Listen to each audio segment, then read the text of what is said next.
മുൻ SP KP ബാലചന്ദ്രന്റെ മകനും ക്രിമിനലുമായ നിഖിലിനെ സംരക്ഷിക്കുന്നത് നെയ്യാറ്റിൻകര ബിഷപ്പ് ഹൗസ് ആക്രമണ കേസിലെ പ്രതികളായ കോൺഗ്രസ് നേതാക്കൾ.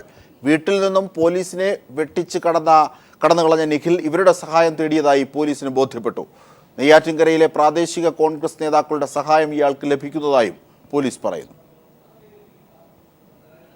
പോലീസിനെ വെട്ടിച്ച് കടന്നു കളഞ്ഞ ശേഷം നെയ്യാറ്റിൻകരയിലെ ഒരു കോൺഗ്രസ് കൗൺസിലറുടെ വീട്ടിൽ നിഖിൽ എത്തിയിരുന്നതായും ഇയാളുടെ സംരക്ഷണയിൽ ഒരു ദിവസത്തോളം ഇവിടെ കഴിഞ്ഞതായിട്ടുമാണ് പോലീസിന് മനസ്സിലാവുന്നത്.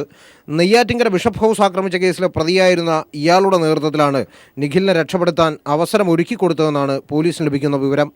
കഴിഞ്ഞ 4 ദിവസത്തിലേറെയായി പോലീസ് നിഖിലിന് പിന്നാലെയുണ്ടെങ്കിലും പിടികൂടാൻ കഴിയാത്തത് നാണക്കേടായിരിക്കുകയാണ്. City police commissioner H. Venkatesh നാളെ ചുമതലയൊഴിയും മുമ്പ് പ്രതിയെ പിടികൂടാനാകുമോ എന്ന ആശങ്കയിലാണ് പ്രത്യേക അന്വേഷണ സംഘം. നിഖിൽ കവടിയാർ കേന്ദ്രീകരിച്ച് നടക്കുന്ന മത്സര വാഹനയോട്ടത്തിലും പ്രധാനിയാണ്.